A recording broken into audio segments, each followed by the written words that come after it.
Hey there, Hustle for Happiness fam. I am so excited about today's conversation. Not only is my bestie coming on, but she's a travel influencer and globe-trotting, and I welcome Jasmine Dustin. Now, I know a lot of you out there are navigating the challenges of long-distance relationships, whether you're in an intimate relationship or you're just missing your best friend. Jasmine has definitely been there, and as the founder of Jasmine's Journeys, she's constantly globe-trotting to curate incredible group trips, all while building a fulfilling marriage, who lives and works remotely as well. Her husband, Scott.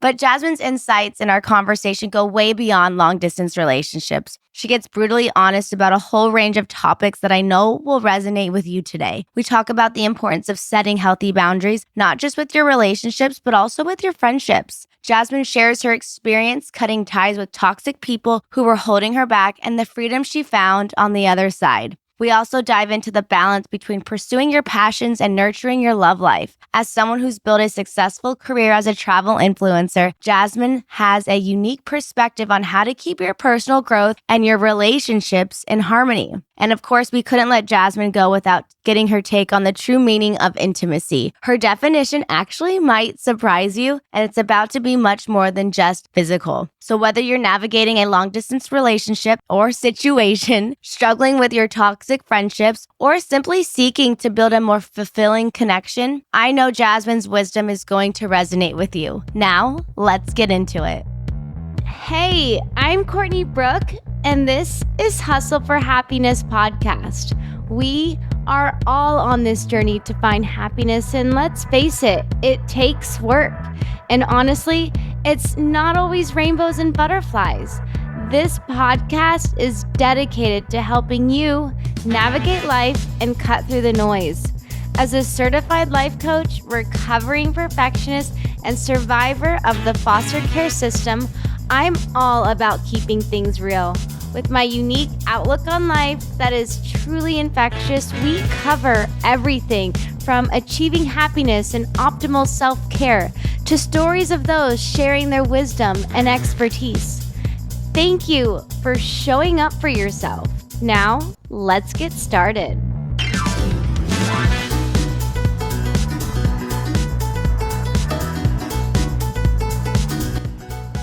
Jasmine. Hi. We have finally got you on the podcast. About damn time, We've girlfriend. done so many trips. We've had so many memories.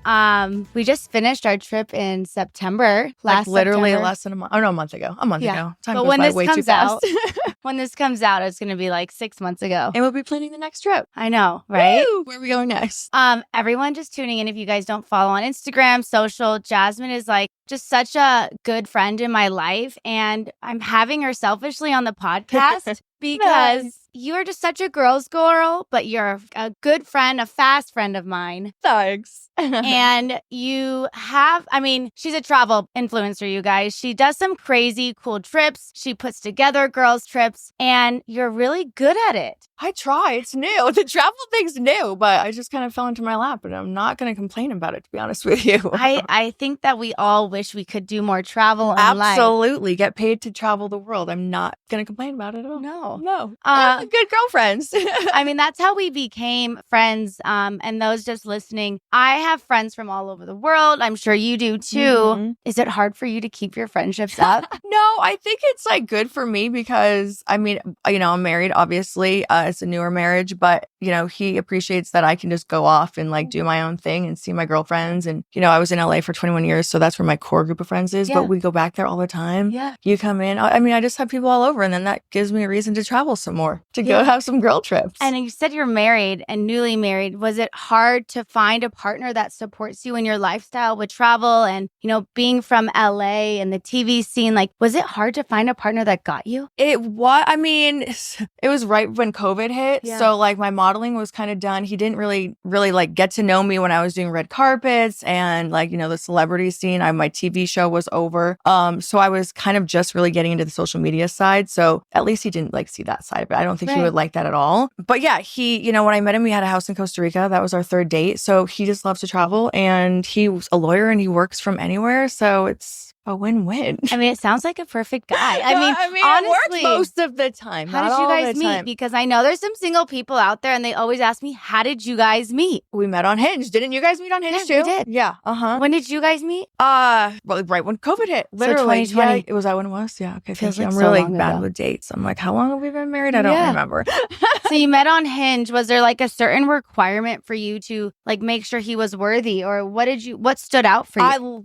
So this is my second marriage. I was, single. I was like, I'm not going on a freaking dating app. This is so weird. Coming from the entertainment industry, like it just was weird. I had been on magazine covers and on TV shows. It's like, you had to be careful a little bit, back then. So I was like, I'm not going on these dating apps. And I just kept like talking to people, but never going through the date. I'm like, I'm chicken shit. This is not, no. I'm making up excuses. I made up 4 excuses with Scott. Like every time he would ask me to come like on a date, and he didn't live in California, mind you. I thought he did, and he did not. He was there for trial. He freaking bait and switched me. I'm like, you asshole. I'm like, you don't even live here. So he was in LA, but doing not living. A trial. Yeah. So I kept making excuses.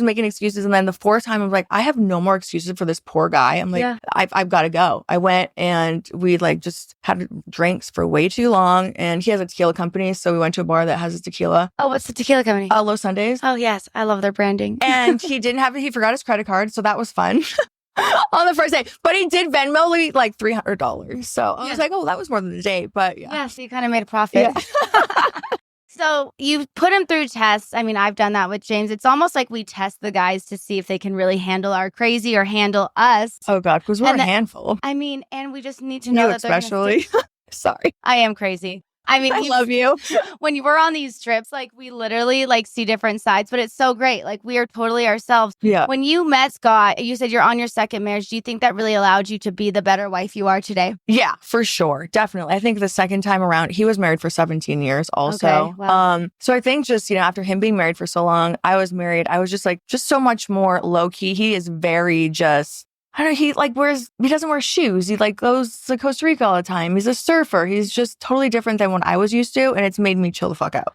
Pardon my French. No, this is an open environment. But I also feel like, you said you had a different type.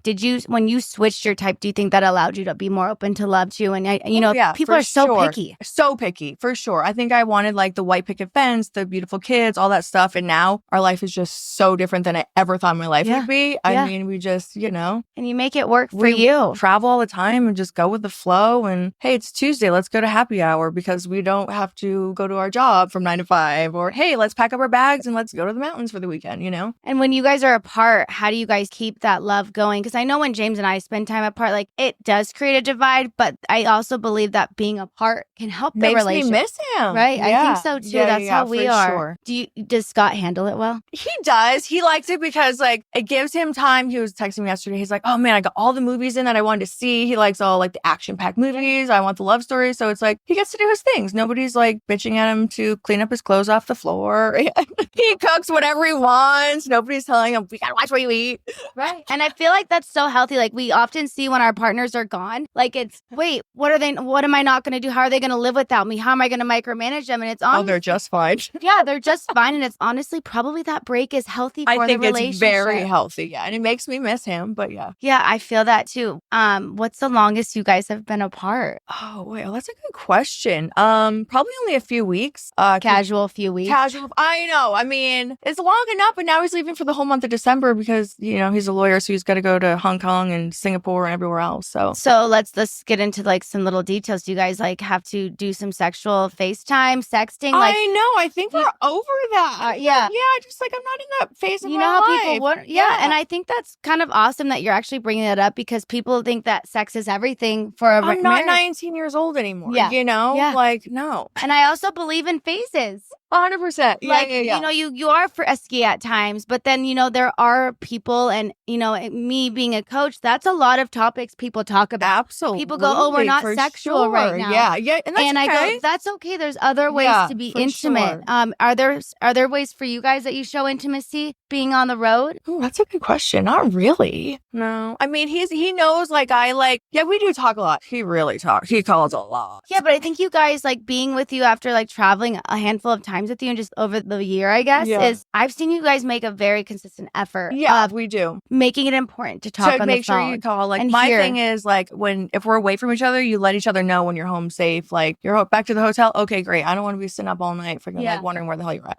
Yeah. Let's be real. No, I mean, I think creating those rules within the relationship, you know, some people need that intimate time. Absolutely, you know, James and I don't know if you know this, but when we met on Hinge, James was in an open relationship. We were both in a rope. Yeah. Oh my gosh. And so that gave me goosebumps. I'm like, my jealousy would not handle that. I mean, some people can't, right? But we did. And he was on the end of his divorce. Okay. So he wasn't looking for a relationship. Yeah. And so James and I had that open relationship, and we didn't see each other for every 2 to 3 months, maybe 3 weeks, but we never made plans. But we started our relationship like on FaceTime. Okay. I mean, this is full disclosure, Mom, if you're listening.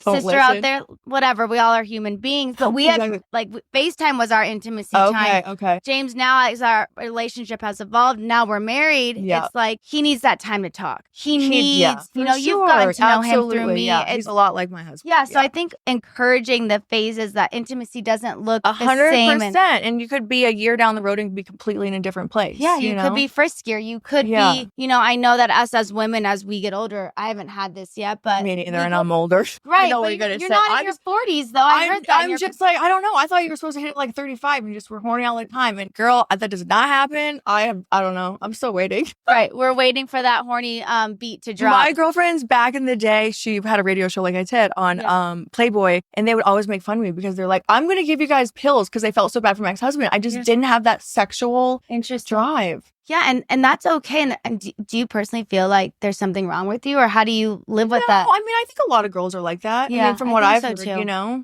I hope. Yeah, and then there's some that some of my friends are just nonstop. Holy shit, they fuck like rabbits all day long. I'm like, how do you have the energy for what? And then those that are relationships that evolve, like James and I used to be like rabbits all the time, and then we're not. But it's not something, those listening, like if that's something you want to get back into it. But I feel like we judge ourselves, especially as women, as, we're not as sexual as we used to be, and that's okay. People go through phases. Totally. And so when you're on the road, I think like as someone traveling a lot or someone who might be struggling in their relationship, I think that's really helpful advice, is to just make some rules for your relationship. Yeah, for sure. And I know for me personally, like if I'm not feeling good about myself, if I've been traveling, I'm not working out, I'm eating like shit, like I don't feel comfortable being naked. I don't feel like every time if I gain some weight, I'm like, no, it just does not. It's like not him, it's me. Yeah, I love that because we often blame our partners. Oh, he doesn't like me. Oh, he thinks I'm this. Right. He doesn't do this. Yeah, but it's in ourselves for sure. Amen. No, I literally just got the because that is so true. Like, what do I need to do to show up as a partner? Right. Do I feel good? Do I look good? Am I getting dressed every day? I mean, keep it that simple. True. Yeah. And we all get in like our slum and just not put makeup on. And I mean, my husband prefers me to look like a bum anyways. James actually likes when I don't wear makeup. The look, if you guys are watching live on YouTube right now or are seeing this on Instagram, like it's okay to like do your comfort of level. Oh, like we're wearing minimal makeup, but like that also makes us feel good. You know? Yeah, of course. But I don't wear a lot. Usually I'm like, oh, we actually got ready today. It feels good. I know. And it does. And I think those little things are so important. You know, you talk about getting ready, feel good. Like, what is your ultimate, like, feel good thing you do for yourself, either on the road or when you're actually home? I think for me, it's eating healthy and going and getting a workout. Like, even if it's just going outside and getting some fresh air, like, I just have to. And that's the hard part with me with travel. You're really good about it. You really stay on a good routine. Like, when I travel, like, we drink and then I'm like making excuses why I don't want to go to the gym because the beach is over there and I want my bikini on and I want to feel some margaritas. Right, you want to relax. Oh, yeah. But when it's your job, you have to be a little bit better about it. I'm still learning that part of my job. When you are home, though, I see like on your Instagram. Then I work out like a crazy person and eat healthy and, you know, but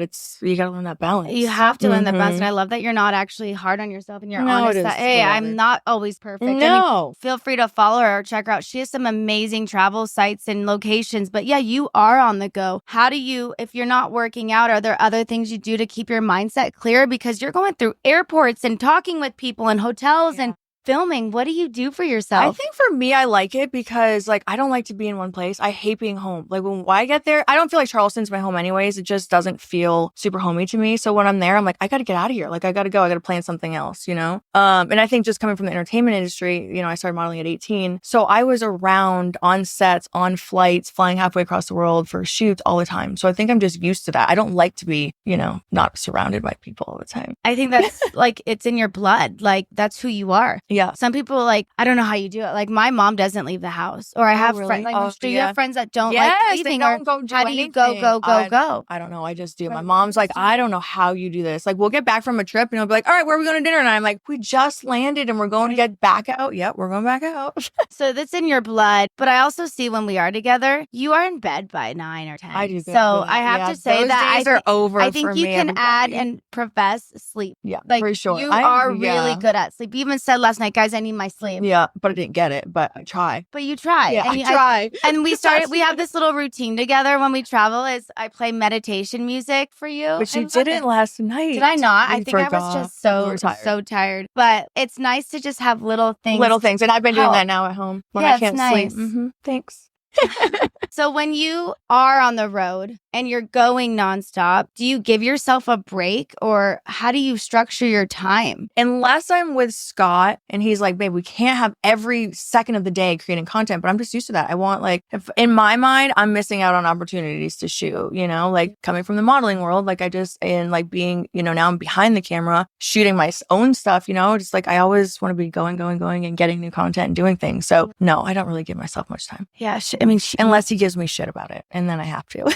I mean, that's why he's your partner, though. Yeah, right? exactly. That's why it works. He wants to enjoy the trip too, not just be taking my pictures the whole damn time. Right. You know? And I have trouble with that too, finding that balance, because you're doing really amazing stuff that you want to share. And for me, I find that, I do have to say, hey, I have to dedicate some time to my husband. Of or I have course. to dedicate 100%. even when we're with our friends traveling, we've had some friends join the trips, even like the one we're filming in this beautiful dome, so cute, you guys, overlooking the Appalachian Mountains here in North Carolina right now. By the way, Asheville is recovering, you guys. And I just want to say we're here to promote a beautiful glamping collective experience. They're open. But we have friends here on this trip. Yeah. And how do you manage, even when you do some amazing girls trips, you plan curated trips. Yeah. How do you balance your content and making sure the girls feel special? That is super hard for me. It really is, because everybody needs their time. And I'm like a people pleaser. I don't say freaking no. And so I want everybody to be happy. But then I'm like, in my mind, I'm like, well, shit, I got to get this content and I'm working for this brand, or I got to do this for the hotel. But she's sad and her boyfriend didn't call her back. And this person's getting X-rated pictures. So we got to chat with that one. We have a friend that's been getting X-rated pictures this whole entire trip. She's been getting D down. Guys, let me tell you, and it's not a cute thing. All right, let's go on a tangent for a second, guys. I have my guy listeners, and so this is also for you, talking about friendships and embracing your guy time. If you guys don't have your guy time, this is also, it's not just female specific. I know I have my bestie on the show, but kind of join me in like you would a movie theater, follow the story as if you were the main character. But we got to just give you guys some advice. Right? Please don't do it. There's nothing attractive about it. It's great that you're really confident in that area. I love that for you, but maybe just save that for in person. Bring that confidence to the bedroom, right? Because as women, it's what do you expect us to do when you when you show it to us? But they think this is like the hottest thing ever. Like we are just dropping our pants and like, oh my God, I'm going to marry you. Like that is just it's gross. Hey, Sarah. She's sitting over there laughing at us right now. But yeah, she's been getting quite the... Okay, so if you guys are like James and I started out in our relationship with sexual FaceTime, but I have to confidently say I didn't get D-slapped. That's good. Thank God. No. We can't. And guys, if you're D-slappers, maybe turn into booty slappers, because that to us as women, I don't know. I don't feel heard. You know what I'm saying? I don't feel like that's relevant. So it just isn't. And I mean, I don't know. If you are a girl out there that loves a D pic, please write in or something. Please write in and tell me what you like about it. Maybe we'll have a whole thing and I'll bring a sex therapist on, or maybe I'll bring Sarah on and talk about her experiences and we can all relate together. But also, not to interrupt, but the photos she was getting, it looked like, I mean, yes, we all shave up and everything, but my God, it was, right? I mean, can you explain it? Maybe you can explain a little bit better than I can. Have you guys ever seen a tube of bologna or a naked mole rat? The mole rat. Chest hair is good, you guys. It's okay. Chest hair is we don't need every inch of your body completely shaven. Yeah. So this is a truth bomb for not only women, but men.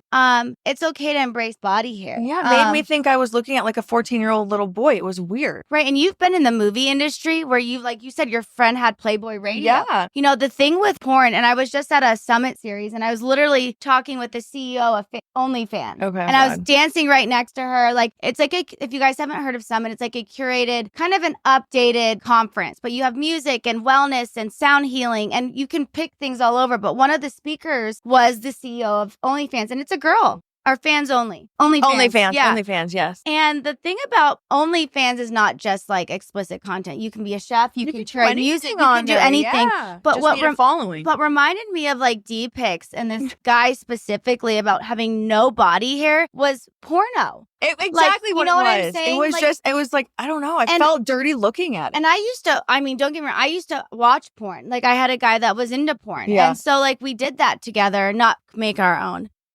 We like, we watched she had it. to add that in there really quickly. I had to specify.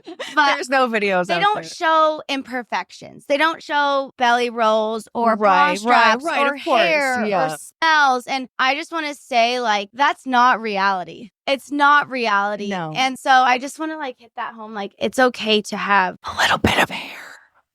It's okay to be a little rugged. Oh, yeah, we're way off topic here, but that's okay. Managing friendships on trips. Okay. Oh, yeah. And you were saying like the different expectations. You being a content creator and, you know, not only just for your own business, but you also put together beautiful group trips. How do you manage the group and yourself? I've been really lucky.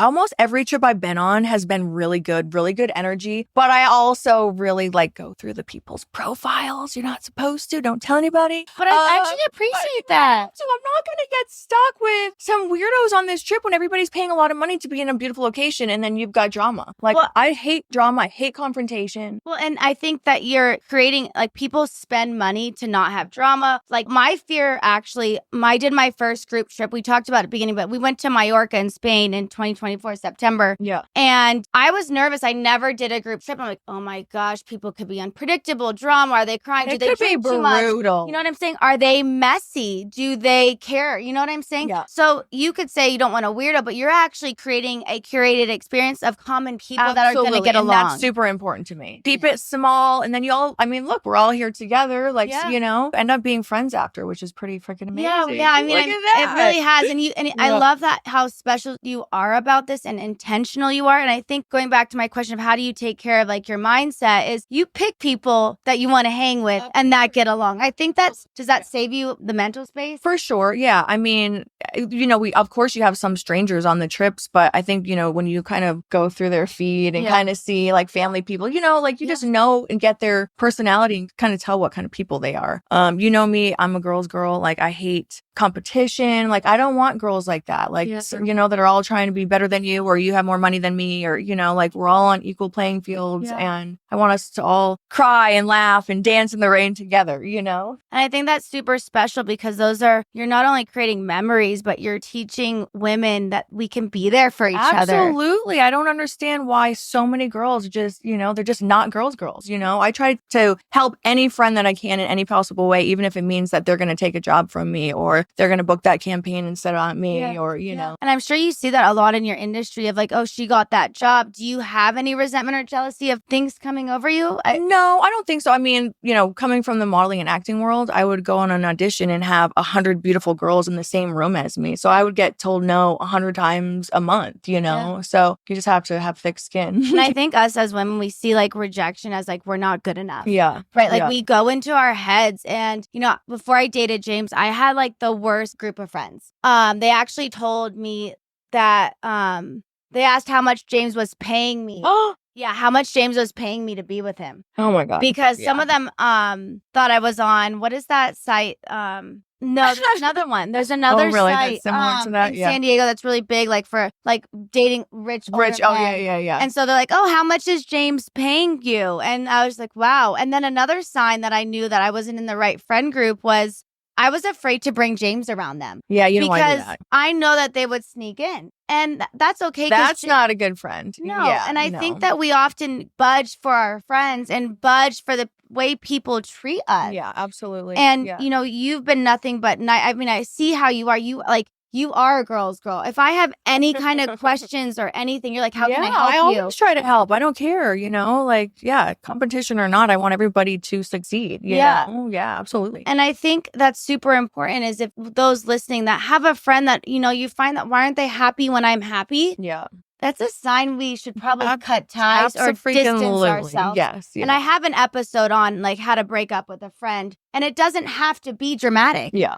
Not even a friend, a relationship. Family is such a tough one because it puts this role on us that because we're blood, we have to be close. Yeah, but people grow apart. People, right. That's and me being adopted. Yeah. My friends are my family. That's like me being adopted. I'm not of blood. I have 2 family members, Yeah. 2. So your friends need to be family, And I think we can put the power into ourselves by who we choose and hang out with. Absolutely. I think as you grow older as well, like, when I was younger, of course, I surrounded myself with people that I should not have surrounded myself with. As you get older, I feel like you just learn and you know who you want to spend your time with, Being a model and, the industry and being in TV and now a big influencer in the travel industry, what is the hardest thing you find when, I'm sure you do meet a lot of people. How do you decide or differentiate, is this person, do I want to be around them or do you distance yourself? Or Yeah, I feel like, we're on a press trip right now. So you'll meet people that way that are either opportunists that you can just tell right off the bat, like, we are not going to vibe. Yeah. Like, you are in this industry or you are in this like profession for a lot of other reasons than I am,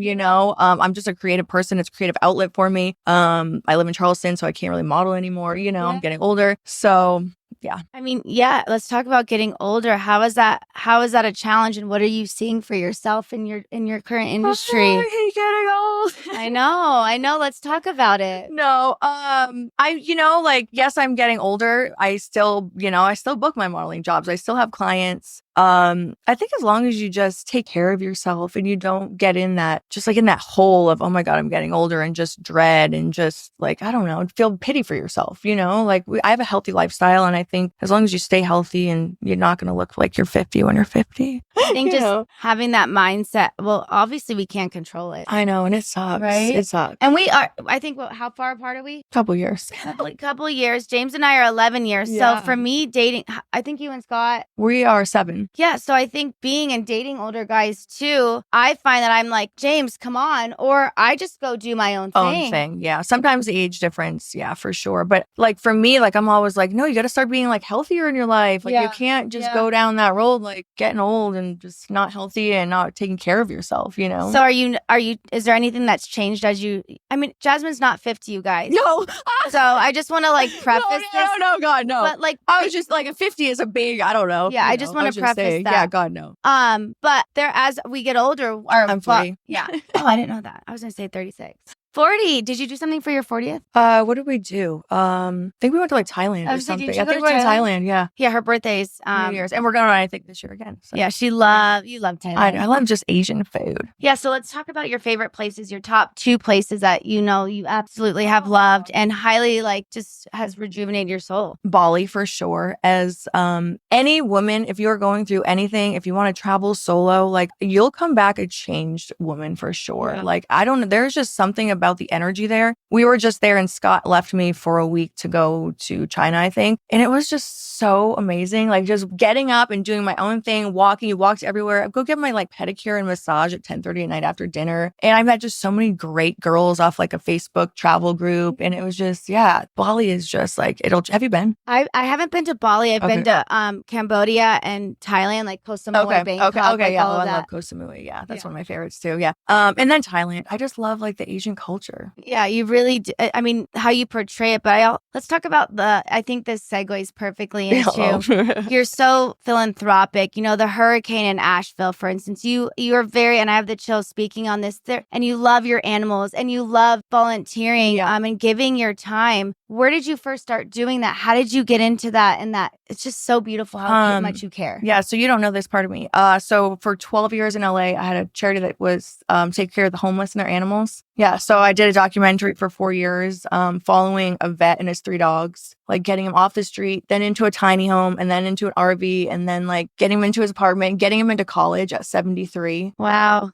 We got his teeth done. Like we had a dentist. Yeah. I know, it gives me chills because I just miss it. I miss that part of my life so much, but thankfully there's not a huge homeless community in Charleston, but that was a huge part of my life. Like I was out there in the woods volunteering and making friends. I would take them to lunch. We would go fishing. Like that was like a huge part of my life for about 11, 12 years in LA. Wow. And do you see a lot of that in Thailand? Do you see that there's a lot of there's a lot of animals, so when I went to Thailand the very first time, I went and volunteered at like an animal shelter, which was just like heart-wrenching. Yeah. And so then I started that charity, started rescuing dogs, coming home with like carfuls of dogs. It was not good.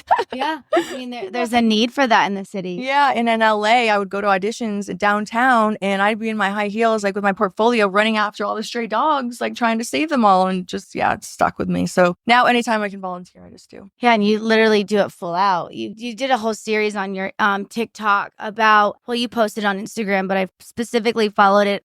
There's a lot of devastation. Yeah, it's pretty awful, and they're not showing it on TV, as you know. I mean, hopefully we can drive through it maybe a little bit today. But yeah, I mean, it's bad. It's sad. It is sad. And, you say you miss a piece of it. Do you see yourself getting back into that? Oh, for sure. When we go back to California, yeah. I mean, there's just not a whole lot here in Charleston. Yeah. There is a lot in Asheville, but, that's not super close to us. And I don't think people talk about that enough. Like explain to us what you see and the feelings that come up when you are volunteering. I think there's such a big fulfillment piece. Yeah. Even I'm missing, but that's why I live in Chicago, is because the foundation I'm a part of, the foster care and adoption, that I'm going to the orphanages for Christmas. Which is awesome. Yeah. So that's my fulfillment piece. Yeah. Talk about that with people and bring us into like that fulfillment piece about volunteering. Yeah. I think for me, like a lot of people don't want to volunteer, especially with the homeless, because they think they're all on drugs, which is definitely not the case. And even if they are on drugs, they still need a hello. That was like kind of my motto when I was doing it. All it takes is a simple hello to just change this person's day, because they could go weeks without talking to people. It's just simple little tiny things. Like, like every time I'm at a grocery store, or if I see someone homeless, like the other day, a homeless lady came in and I was like, she asked me for money. I was like, I don't have any cash, but I always ask like, here, go get yourself some groceries and let me buy you some groceries. And I think if every person just started doing small things, especially in the wintertime, like for you, Chicago, in your car, like in LA, I would always keep like socks, winter jackets, because it gets cold. And, like I remember in LA 2 years ago, there was a big community in the woods and they froze to death one year. There was like, I think maybe like 15 or 20 people. And I think that's so important. It's like, it doesn't take, curing them if they are on drugs, right? It's absolutely. Saying hello. It's treating them like a human being, because they are all human and you don't know how they got to that place, but I was in San Francisco recently, and there's a fentanyl problem. Oh, it's bad. And they call it the fentanyl fold. Oh, God. And so the fentanyl fold is where they literally slump over because they've taken so much fentanyl that their core can't support them to stand up. Yeah, see, and that's just taking over as well. For me, like, I relate with your comment about they're not all on drugs, but the ones we do see, it is intimidating. Growing up in San Diego, LA, it's the perfect breeding ground for homelessness. Absolutely. And, I have this hard judgment and I'm super vulnerable. Those listening on the podcast know how open I am about, I'm constantly learning. And I love that you said, say hi, bring socks. It doesn't have to be, taking them into your house. No, of course not. No, I mean, I used to, but. Yeah, I mean, you're unbelievable. Yeah, don't do what I do. No, absolutely. Just small little things. Yeah. And, people do think they're all on drugs and they're not. There's a lot of people, they're just mental, like they have mental issues. Yeah. I mean, think about being on the street. You don't have the proper like nutrition. You don't have doctors. You don't have speaking to anybody. I mean, you do that for 2 years at a time. You're going to have some things that are going to not be all there anymore. And I think even if it's not saying hi or that, it's handing them socks, and my mom taught me that growing up, you don't have to give money, but you can exchange. And I love that because oftentimes if they are on drugs, they will go find them. Drugs, yeah. And so if you give them food, kindness, but it's so beautiful, the act of giving. And it just comes up for me is think beyond ourselves. And I think that's the main reason, and just highlighting why I'm so selfishly having you on this podcast is you are constantly thinking about your friends, thinking about curating experiences. I had no idea you had a home. Like, add that to my heart. I'm just so grateful. I think thinking beyond ourselves is such a beautiful theme of today's message. But as we wrap up the podcast, is there anything you want to just share with people listening, and whether it's relationships, travel? You talked about solo travel. Yeah, just get out there and do it. You know, there's so many people that get scared to travel too, and especially solo travel. I mean, that was some of like the best times of my life. Like when I was by myself, even if it was just for a few days, like you're on your own schedule, you do your own things, and it just like you learn from so much, you know? And I was in Barcelona by myself. Yes, you did really good. I don't know how that was crazy for me, but I learned confidence because I had a fear going into the trip. I don't think I shared with this. I'm afraid of walking at night. And when you dressed up and decked out, I'm like, you were good. Yeah, I literally told myself, I was like, what would I do if I was with a group of friends? Okay. And I said, I would fucking get dressed up. I would get out there. You look freaking fab. I'm like, damn, go to dinner, go have fun wine. With it. Yes. I had fun with it, but I think solo travel, you do learn a lot. I mean, you walked in Thailand to go get a pedicure at 10:30 at night. Like, think about how many women and men that don't have that, but it doesn't have to start with that. You know, maybe it is starting out with the confidence of going up to a homeless man and giving him a pair of socks. Exactly, yes. And so I think the empowerment of doing stuff solely, is that even a word? We're going to make it a word today. We're going to make it a word. Solely. But I'm just super inspired by how you see life, and it's not scary. It doesn't have to be scary. It doesn't have to be scary. Do you think travel has allowed you to see life that way? Oh, for sure. Absolutely. Yeah. I mean, you see the good, you see the bad, you see amazing places, you see not so amazing places, but you learn from them all. Yeah. You know? Yeah. And realize just how lucky you are too. That is so amazing. Where can HFH fam find you on social? All my socials are just Jasmine Dustin, Dustin. All right. Thank you so much. Well, there you have it, Hustle for Happiness fam, a wealth of insights from the one and only Jasmine Dustin. I hope you're feeling inspired and ready to put Jasmine's relationship wisdom into practice. So here's your weekly challenge for this week. Pick one area of your life, whether it's your romantic relationship, your friendships, or even just the relationship with yourself, and implement one of Jasmine's strategies. Maybe it's setting a clear boundary you've been avoiding, or making time for a dedicated date night, or even from afar. Heck, it could be as simple as a daily self-care ritual. Mine, I'm definitely going to try to get out and walk by myself or with James in the morning once a week. I'm going to do it. And we can too. So let's get intentional. Let's get creative. And most importantly, let's get real with yourself. Because as Jasmine said, your time and energy are precious. Don't waste them on anything less than the connections that truly fulfill you. Shoot me a DM and let me know how it goes. Until next time, keep chasing those dreams. You've got this. Love you guys. I hope today's episode left you better than when I found you. Make sure you hit the subscribe button and tune in every Monday to kickstart your week and set your weekly intentions with me. You can find me and HFH on YouTube, Instagram, and TikTok, or online at heycourtneybrooke.com. I firmly believe in the power of sharing. If you know someone else who would benefit from this podcast, please share it with them. And remember, when you work on you, I get to be there.